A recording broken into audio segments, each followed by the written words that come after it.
Assalamualaikum warahmatullahi wabarakatuh.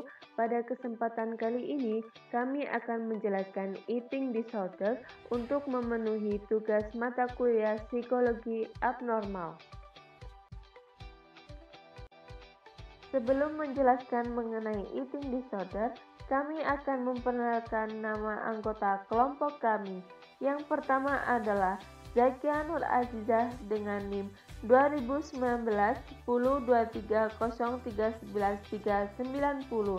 Yang kedua adalah Iftiftahul Fari Hasanah dengan NIM 2019 10230319 dan yang terakhir adalah Fiona Nurfadilah dengan NIM 2019 1023 0311 422.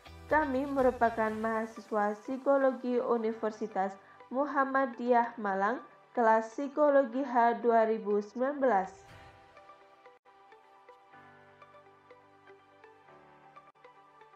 Eating disorder. Apa arti dari eating disorder? Definisi dari eating disorder.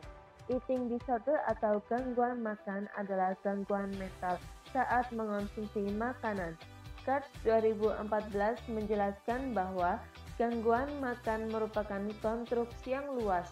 Dalam hal ini juga termasuk simptom gangguan makan subklinis seperti metode pengaturan berat badan yang tidak sehat, binge eating, kegemaran makan yang menyimpang, sikap dan perilaku terkait dengan bentuk, berat, dan citra tubuh serta makanan.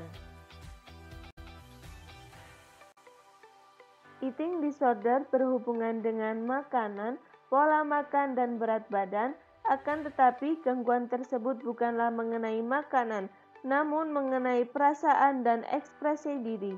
Pada umumnya, penderita eating disorder merupakan orang-orang yang memiliki kepercayaan rendah, perasaan tidak berdaya, dan perasaan tidak sebanding dengan orang lain.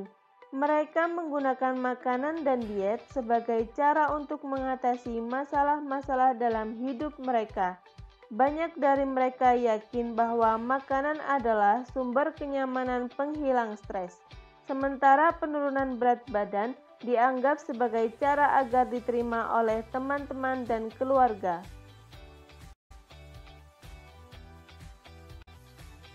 Jenis-jenis dari eating disorder.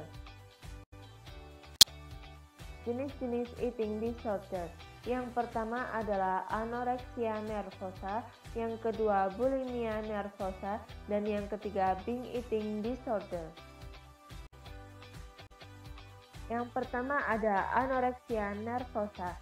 Anoreksia nervosa adalah sindrom di mana seseorang dengan sengaja melaparkan dirinya untuk menjadi kurus dan mengalami penurunan berat badan yang sangat drastis. Gangguan ini ditandai dengan keengganan untuk menetapkan berat badan normal, penyimpangan pandangan terhadap tubuh, ketakutan ekstrim menjadi gemuk, dan perilaku makan yang sangat terganggu seperti membatasi konsumsi makanan secara ketat. Dampak dari gangguan makan anoreksia nervosa yaitu dehidrasi, depresi, hiponatremia, otot mengalami atrofi, penyakit jantung, bradikardia, kerusakan otak, dan yang paling parah adalah kematian. Yang kedua adalah bulimia nervosa. Bulimia nervosa adalah gangguan makan yang berhubungan erat dengan anoreksia nervosa dan hadir dengan serangkaian perilaku yang cukup mengganggu penderitanya. Gangguan ini ditandai dengan perilaku makan dalam jumlah besar yang sering dan berulang, kemudian mencoba memuntahkannya kembali menggunakan obat pencahar, berpuasa, atau berolahraga secara berlebihan. Dampak dari gangguan makan bulimia nervosa menurut MC Klein 1993 yaitu depresi, lemah, dan dehidrasi atau ketidakseimbangan asam lambung. Yang ketiga adalah binge eating disorder. Binge eating disorder adalah mengonsumsi makanan yang berlebihan dalam periode waktu yang singkat. Gangguan ini ditandai dengan perilaku makan yang diiringi dengan siklus stres, namun tidak memikirkan untuk mengeluarkan atau mengurangi makanan. Ciri-ciri dari binge eating disorder yaitu makan yang tidak terkendali, makan dengan porsi besar, dan perasaan tidak dapat berhenti untuk makan. Dampak dari gangguan ini cenderung mengalami overweight atau berat badan yang berlebih. Selain itu juga dapat menyebabkan depresi, kecemasan, kepanikan, tekanan darah tinggi, dan sebagainya.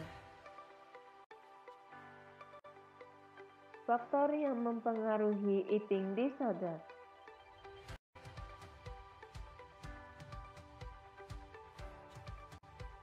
Faktor yang mempengaruhi eating disorder atau gangguan makan. Faktor yang pertama adalah faktor genetik.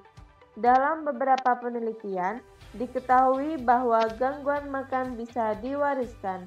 Seseorang yang memiliki anggota keluarga dengan gangguan makan memiliki peluang 7-12 kali lebih mungkin untuk mengalami eating disorder. Yang kedua adalah faktor biologis. Kondisi dari dalam tubuh seperti kondisi hormon, neurotransmitter atau zat kimia otak, kurangnya energi atau zat gizi juga memicu terjadinya gangguan makan. Keseimbangan hormon di dalam tubuh juga bisa memicu gangguan makan. Salah satunya pada perempuan, hormon ovarium atau estrogen dan progesteron diketahui meningkatkan risiko binge eating dan rasa emosional untuk makan.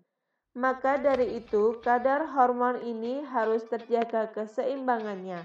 Orang yang kurang gizi juga berdampak pada kondisi keseimbangan hormon di dalamnya.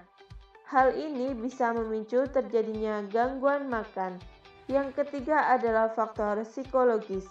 Penyebab gangguan makan juga berasal dari dalam diri sendiri, seperti perfeksionis yang tinggi, tidak puas dengan citra tubuh, dan mengalami gangguan kecemasan. Dan yang terakhir adalah faktor lingkungan. Adanya stigma tentang berat badan, ejekan orang sekitar, merasa kesepian, dan tuntutan profesi merupakan faktor yang mempengaruhi gangguan makan.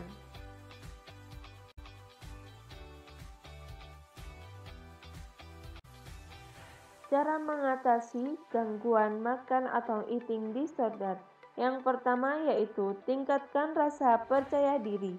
Seseorang yang memiliki percaya diri tinggi akan menerima apa yang ada dalam diri mereka, baik dari segi penampilan maupun postur tubuh. Yang kedua adalah bersikap realistis. Jangan mudah percaya pada apa yang digambarkan media tentang bentuk dan berat badan ideal, karena dapat menurunkan rasa percaya diri pada diri seseorang. Yang ketiga adalah tingkatkan dinamika lingkungan. Usahakan tetap terjalin komunikasi yang baik di antara keluarga dan teman.